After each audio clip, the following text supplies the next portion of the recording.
اعوذ باللہ من الشیطان الرجیم بسم اللہ الرحمن الرحیم وعلم آدم الاسماء كلها، اور اللہ نے سکھا دیے آدم کو تمام کے تمام نام۔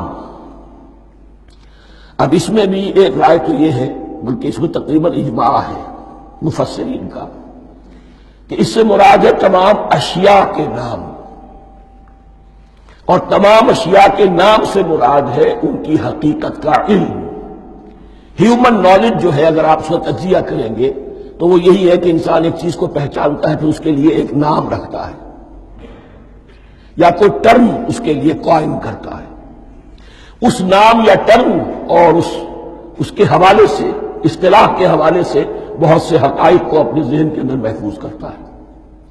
تو گویا کہ ان علمہ آدم الاسماء کلہا، تمام نام سکھا دیے کل مادی کائنات کے اندر جو کچھ وجود میں آنے والا تھا، ان سب کی حقیقت سے پوٹینشلی حضرت آدم کو آگاہ کر دیا۔ یہ پوٹینشل علم ہے، ہیومن نالج، جو ایکوائرڈ نالج ہے، جو انسان کو سم اور بسن اور اپنے اس دماغ کے کمپیوٹر کے ذریعے سے حاصل ہوتا ہے۔ ایک ہے ریویلڈ نالج جو اللہ وحی کے ذریعے سے بھیجتا ہے، ایک ہے ایکوائرڈ نالج، انسان خود علم حاصل کرتا ہے۔ اس نے آنکھوں سے دیکھا، کان سے سنا، نتیجہ نکالا، اور اس کمپیوٹر نے اس کو پروسیس کیا، اس نتیجے کو کہیں میموری کے اندر سٹور کر لیا۔ یہ کمپیوٹر ہے بہت بڑا۔ پھر کچھ اور دیکھا، کچھ اور سنا، کچھ چھو کر معلوم ہوا، کچھ چکھ کر معلوم ہوا، کچھ سونگھ کر معلوم ہوا، کوئی اور نتیجہ نکلا، اسے وہ پاس میموری کے ساتھ اس کو ٹیلی کیا اور نتیجہ نکالا۔ اس طرح رفتہ رفتہ ان السمع والبصر والفؤاد کل اولئک کان عنہ مسئولا، یہ ایکوائرڈ نالج تین چیزوں سے انسان کو حاصل ہو رہا ہے، سماعت، بصارت اور یہ عقل، جو فائدہ اخذ کرتی ہے، جو اس کو پروسیس کرتی ہے، اس تمام جو سینس ڈیٹا اس کو مہیا ہوتا ہے سینس آرگنز کے ذریعے سے۔ یہ علم ہے جو پوٹینشلی حضرت آدم کو دے دیا گیا۔ اس کی ایکسفولیشن ہو رہی ہے، اب درجہ بدرجہ وہ علم پھیل رہا ہے، بڑھ رہا ہے، اور بڑھتے بڑھتے کہاں تک پہنچے گا ہم کچھ نہیں کہہ سکتے۔ کہاں سے کہاں پہنچ گیا انسان۔ اس نصف صدی کے اندر علم انسانی میں جو ایکسپلوژن ہوا ہے، میں اور آپ اس کا تصور تک نہیں کر سکتے۔ اکثر بڑے بڑے جو سائنسدان ہیں انہیں تصور نہیں ہے، اس لیے کہ ایک شخص اپنی لائن فزکس کے بارے میں جانتا ہے کیا کچھ ہو گیا، یا فزکس کی بھی کسی شاخ کے بارے میں جانتا ہے، باقی دوسری جو لائن ہے اسے کچھ پتہ نہیں۔ اسپیشلائزیشن کا دور ہے، لہذا جو ایکسپلوژن کہا جائے، دھماکہ ہوا ہے علم کا، اس کا کوئی اندازہ نہیں ہے ہمارے پاس، اور کس تیزی کے ساتھ وہ چیز آگے بڑھ رہی ہے، کس تیزی کے ساتھ ایک چیز آج جو ایجاد ہوئی چند دنوں کے اندر اندر اس کے بعد اس کا نیا کوئی ورژن آ جاتا ہے اور یہ چیز جو آبسولیٹ ہو جاتی ہے۔ کمیونیکیشن کے اندر جو انقلاب عظیم برپا ہوا، تو آپ یہ سمجھیے کہ اقبال نے جو شعر کبھی کہا تھا کہ عروج آدم خاکی سے انجم سہمے جاتے ہیں، کہ یہ ٹوٹا ہوا تارا مہ کامل نہ بن جائے۔ اور یہ مہ کامل بنے گا کب؟ جب دجال کی شکل اختیار کرے گا۔ دجال کون ہوگا؟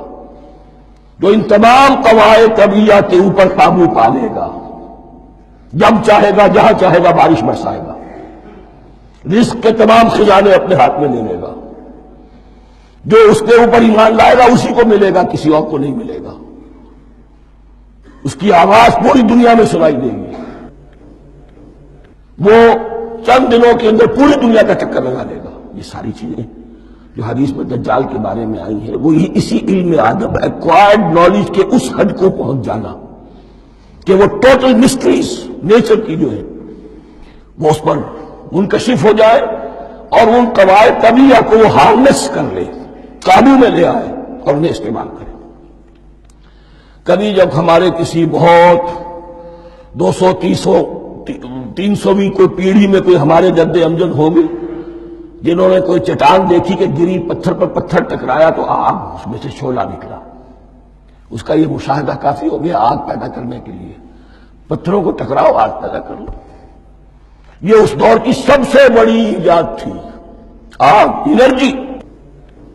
اب وہ انرجی کہاں سے کہاں پہنچی، وہ آگ نے بھاپ کی شکل اختیار کی، پھر ہم نے بجلی ایجاد کی، اور کب کیا ہے، ایٹمک انرجی ہے، اور نبل کیا کیا ہے، اللہ عالم۔ ان تمام چیزوں کا تعلق ہے خلافت ارضی کے ساتھ۔ لہذا فرشتوں کو جو بتایا گیا وہ یہ ہے کہ آدم کو علم بھی دیا جا رہا ہے، صرف اختیار ہی نہیں دیا جا رہا، علم دیا جا رہا ہے۔ وَعَلَّمَ آدَمَ الْأَسْمَاءَ كُلَّهَا ثُمَّ عَرَضَهُمْ عَلَى الْمَلَائِكَةِ، پھر ان تمام اشیاء کو پیش کیا فرشتوں کے سامنے۔ فَقَالَ أَنبِئُونِي بِأَسْمَاءِ هَؤُلَاءِ، اور فرمایا کہ مجھے بتاؤ ان چیزوں کے نام، ان کنتم صادقین، اگر تم سچے ہو۔ قالوا سبحانک لا علم لنا الا ما علمتنا، انہوں نے کہا پروردگار تو پاک ہے ہر نقص سے، ہر عیب سے، ہر ضعف سے، ہر احتیاج سے، مبرہ ہے، منزہ ہے، اعلیٰ ہے، عرفہ ہے۔ لا علم لنا الا ما علمتنا، ہمیں کوئی علم حاصل نہیں سوائے اس کے جو تو نے ہمیں سکھا دیا ہے۔